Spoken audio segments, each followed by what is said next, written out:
In this video, we'll discuss about the vector quantity. In the previous lecture, I already discussed about the vector quantity and scalar quantity. Now I will discuss about the addition and subtraction and multiplication of the vector. Okay, so let us addition of vector. Addition of vector when they are in the same direction and in opposite direction. In this way, we will discuss about this. Okay, at first we will take in the same direction. So consider a vector AB. It is in the same direction, having magnitude 3 units and pointing towards the right. Okay, pointing towards the right. So this is the pointing. This is the pointing. Okay, pointing towards the right direction. Okay, so it is the vector AB, whose unit is only 3, and consider another vector whose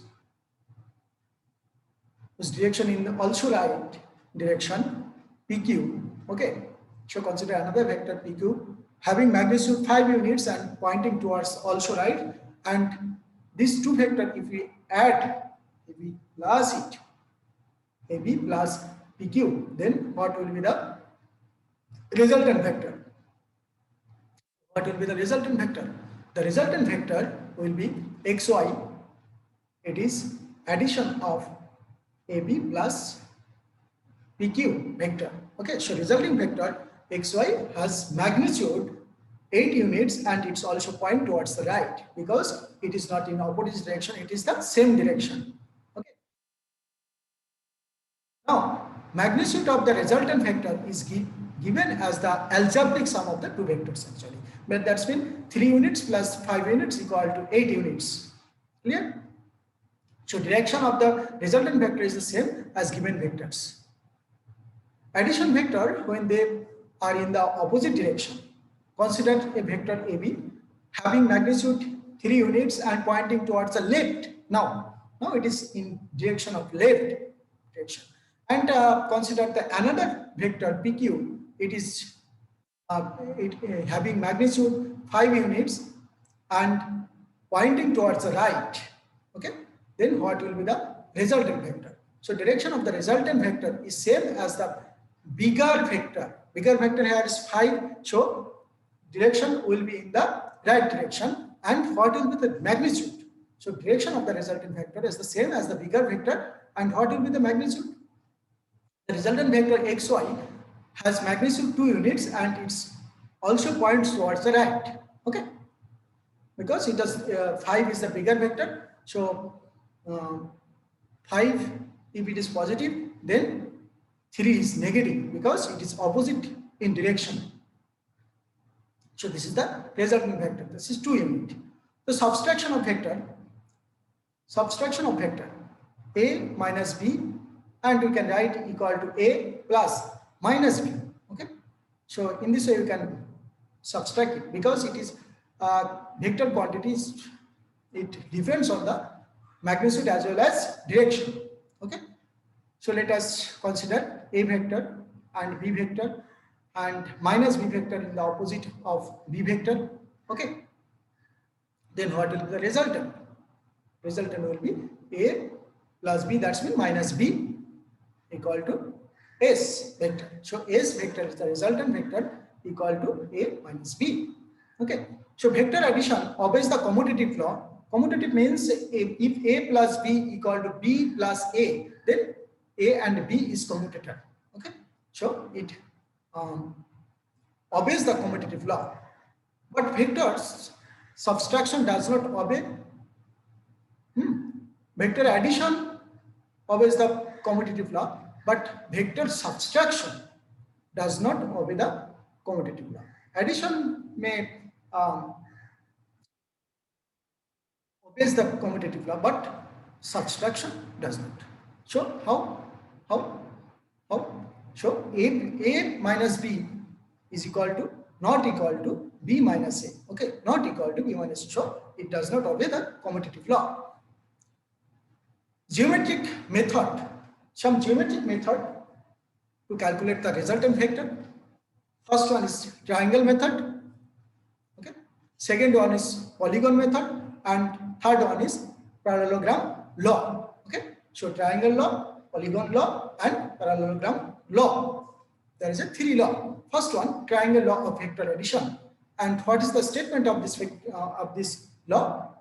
When two vectors of the same type are represented in the magnitude and direction by two sides of triangle taken in certain order, clockwise or anti-clockwise, then their resultant vector is the represented in the magnitude and direction by the third side of the triangle taken in the opposite direction. Okay, so what is this? Actually, when two vectors of the same type are represented in magnitude and direction by two sides of triangle taken in a certain order, clockwise or it may be anti-clockwise, then the resultant vector is represented in the magnitude and direction by the third side of the triangle taken in the opposite direction. So see the diagram, first vector and the second vector pointed from the last of the first vector. Okay, and what will be the resultant vector? Resultant vector, third vector will be resultant vector. That's will be the third side of the triangle. It is a triangle. It is a triangle. So this vector and this vector, then resultant will be this. And what is the opposite? Okay. So this is the triangle law. Let us consider an example. If vector P and Q is there in this direction, okay, if it is P and Q, then how we can add this? Let vectors by triangle law. Okay, takes the two vector as side of a triangle in a certain order. How we can take it in certain order? That's mean this is the P vector and straight the starting point of the second vector, must be equal to the last of the first vector. So starting point of second vector Q is the ending point of the first vector. Okay, in this way. Okay, so this is the ending point and it is the starting point. It's the starting point. So this is the P plus Q. Now what will be the resultant? Resultant will be this. Okay, so this is the resultant vector. Okay, then the resultant vector represented the third side of the triangle. This is the triangle. Okay, this is the triangle. This is okay. R is the resultant vector. The resultant vector starts from the starting point of first vector and ends at the end point of the second vector. Clear? So this is the resultant vector. Now, polygon law of vector addition. The polygon law is useful to find the resultant of a number of vector graphically. Okay, it's graphical. So the polygon law is useful to finding the resultant of the number of vectors graphically. And what is the statement? If a number of vectors are represented in magnitude and direction by the sides of polygon taken in order, their resultant is represented in the magnitude and direction by the closing side of the polygon taken in the reverse order. So what is this? This is the statement. What is the statement? If a number of vectors are represented in magnitude and direction by the side of polygon taken in order, the resultant is represented in the magnitude and direction by the closing side of the polygon taken in the reverse order. So what is this? If V1 is the vector, this is the V1 vector, this is the V2 vector, okay? There is another V3 vector, V4 vector. In this way, we can take it. Now, from the reverse order, we can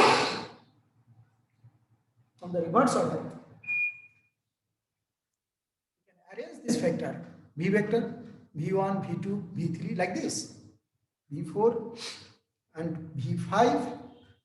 Okay, then what will be the resultant from the starting point of V1 vector to V5 vector? Okay, this is V vector and V vector is the resultant vector. Clear? What is the explanation? So V1, V2, V3, V4 and V5 are a number of vectors of different magnitude and acting in different orientation, though they are in the different orientation. The 5 vectors are represented in the magnitude and direction by 5 sides of hexagon taken in the anti-clockwise order. Yes, these 5 vectors are represented in the magnitude, that's v1, v2, v3, v4, v5, and direction by the 5 sides of hexagon taken in the anti-clockwise order. Okay. Parallelogram law of vector addition. What will be the statement?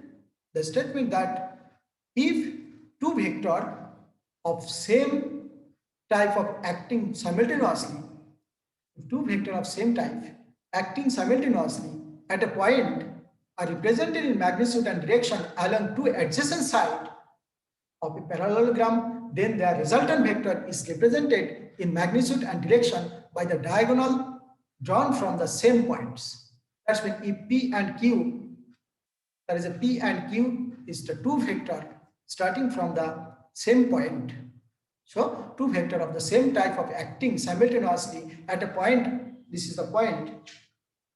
Okay, from here is simultaneously these two vector acting simultaneously at a point are represented in the magnitude and direction along two adjacent sides of parallelogram, then their resultant vector R, this is R vector, this is R vector, this vector R. Okay, what is the R? The resultant vector R is represented in the magnitude and direction by the diagonal drawn from the same point. A point, this is the same point. From the same point you can draw. Clear? So this is the resultant vector, and this is known as parallelogram law of vector addition. Now, what will be the formula? What will be the formula and derivation of the formula?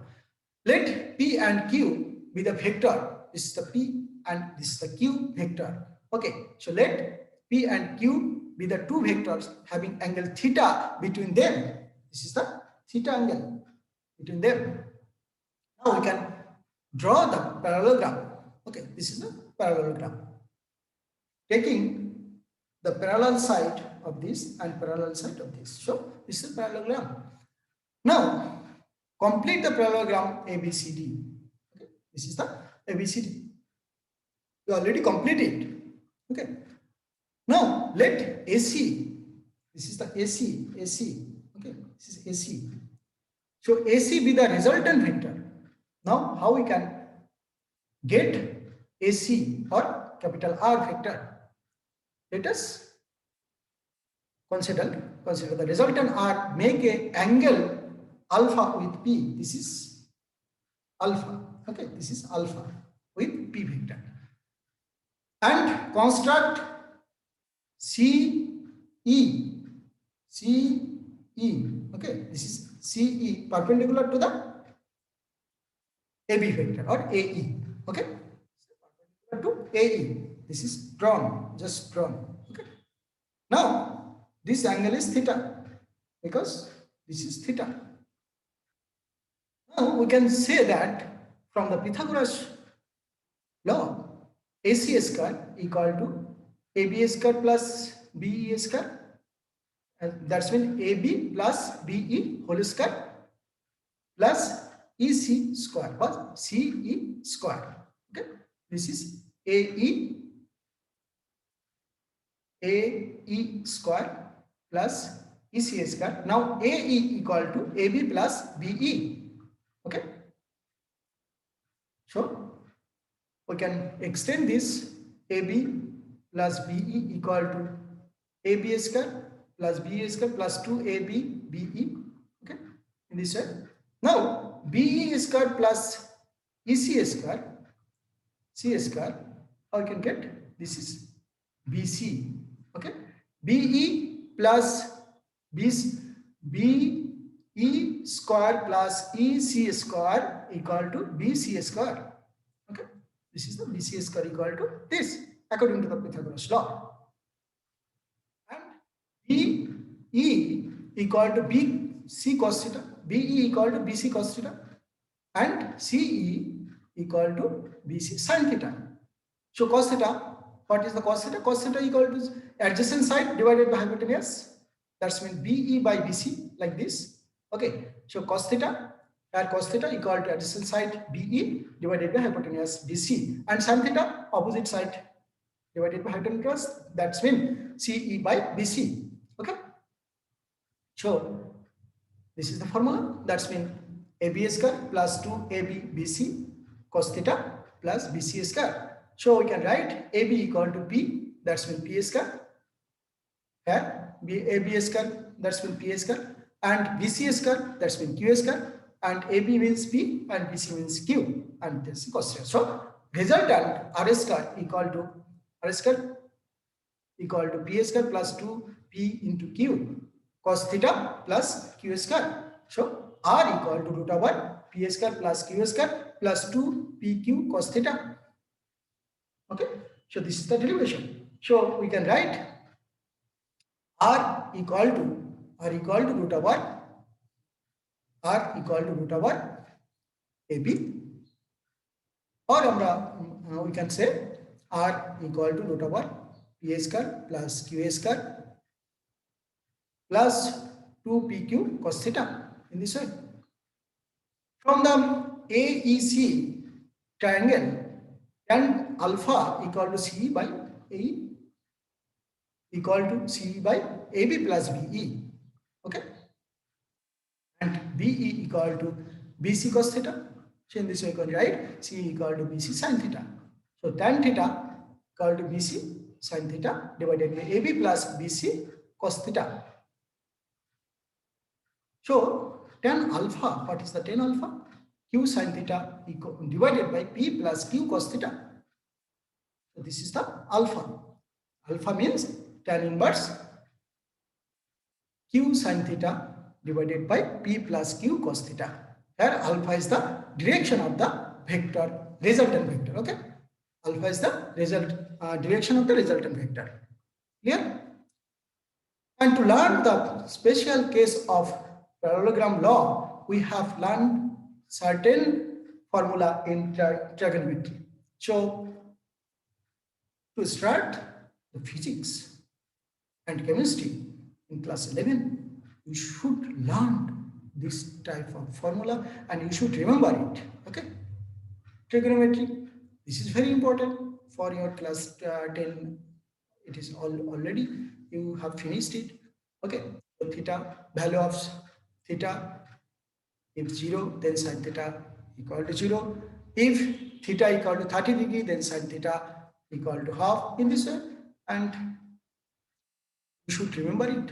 Okay, so this is the trigonometric ratios and trigonometric formula, some formula, that means sin 90 degree plus theta equal to sin theta, like this. Okay, sin 90 degree plus cos 90 degree plus theta equal to minus cos theta. So you should remember in this type of formula, and it is also written in your book.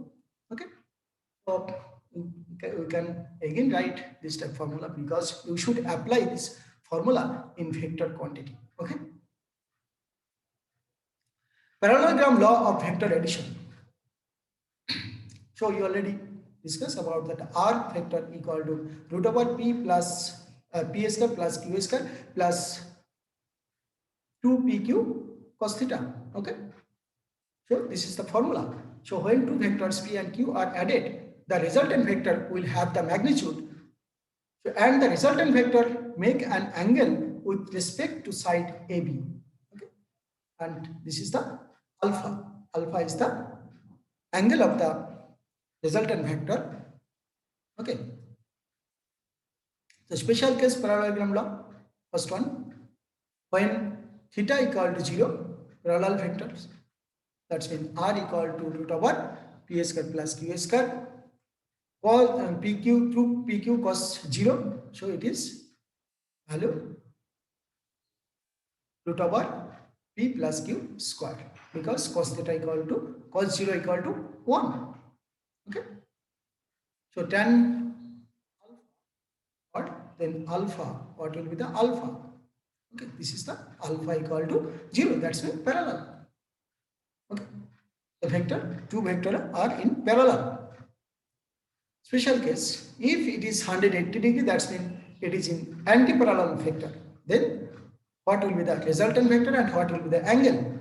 Okay, then cos 180 degrees, that's mean -1. So R equal to P minus Q. And what will be the alpha? What will be the alpha? If P greater than Q, then alpha equal to 0 and alpha equal to 180 if P less than Q. Okay.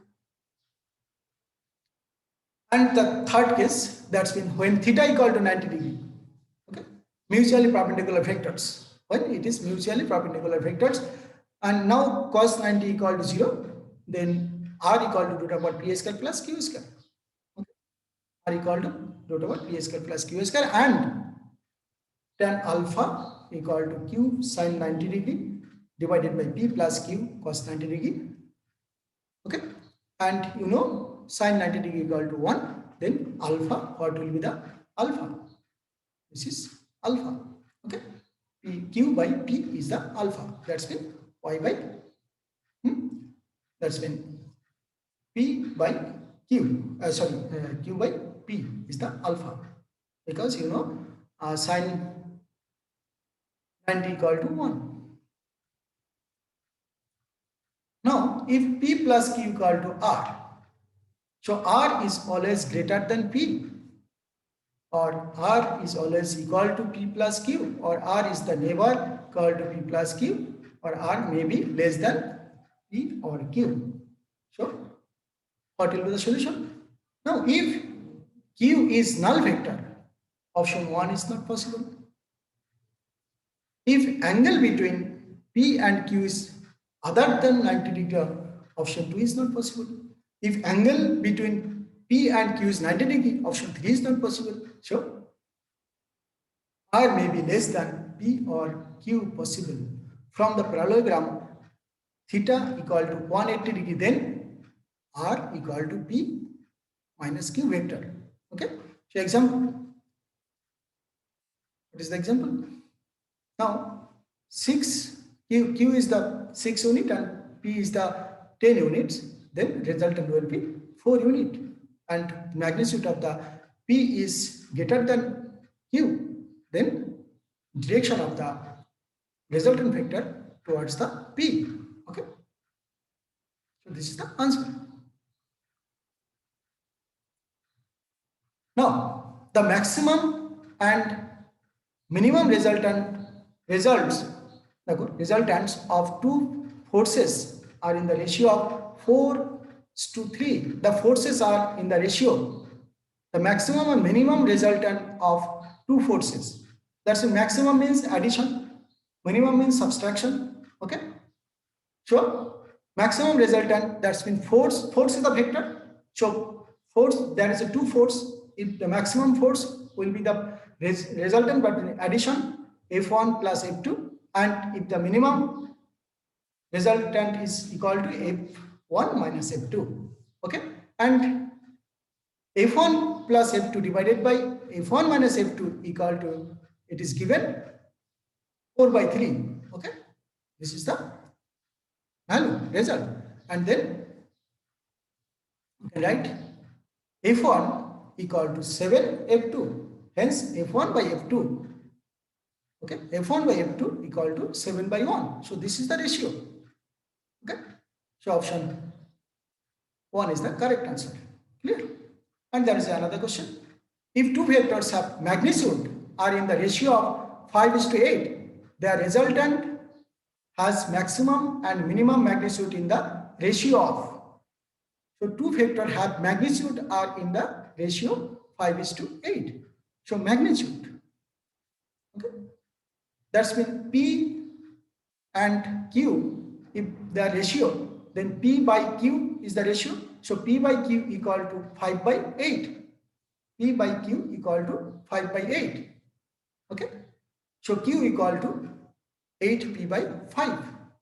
Now maximum, what will be the maximum resultant? P plus Q, and minimum will be P minus Q. So P plus Q divided by P minus Q equal to P plus 8P by 5 divided by P minus 8P by 5. Okay. So from here, you can get minimum resultant in the ratio 13:3. So option 1 is the correct. And now there is another question. The resultant of two forces, one double and other in magnitude, is perpendicular to the smaller of the two forces. The angle between the two forces is the resultant of two forces, one double, the other in the magnitude. Okay, that's mean what is this? One double of the other in the magnitude. That's mean P and Q is not same here. Okay, if one is P, another is 2P. Okay, that's mean one vector is, if it is P, another vector is 2P. Okay, the resultant of two forces, one double, the other in the magnitude, is perpendicular to the smaller of the two forces. So this is the value, and sin theta equal to P divided by 2P. P divided by 2P. That's mean this is the half. That's mean sin theta. Okay, because they are perpendicular to the small r of the two forces. Okay, hence theta equal to actually 30 degree. Angle between the two vectors. This is the angle between the two vectors. Okay. So this is the P vector. This is Q vector. Okay. And they are perpendicular to each other. This is the angle. Okay. This is the resultant. Now the angle between the two vectors equal to 90 plus 30. That is this 90 plus 30. Clear? 120. Is it okay? So this is, and this is the vector. Next question. If the resultant of P and Q makes an angle alpha with P and beta with Q, then alpha less than beta, then if alpha less than beta. So which one is the correct? Okay. Now we can say that if alpha less than beta, then P greater than Q actually. Diagram. Okay. This is P, this is Q, this is alpha, and this is beta. Okay. If alpha less than beta, then P must be greater than Q. Okay. From this ratio, we can say. Now, if P plus Q magnitude equal to Q, P minus Q magnitude, then the vector P and Q are particularly the value. It is actually mutually perpendicular. Okay. If mutually perpendicular, then we can say P plus Q equal to P minus Q. Okay. And this is a mutually perpendicular. Okay. Then we can write the resultant vector in this way. Okay. So P plus Q or P minus Q are the same here, since it is a vector addition. And thank you for your patience. Okay. And please subscribe this video.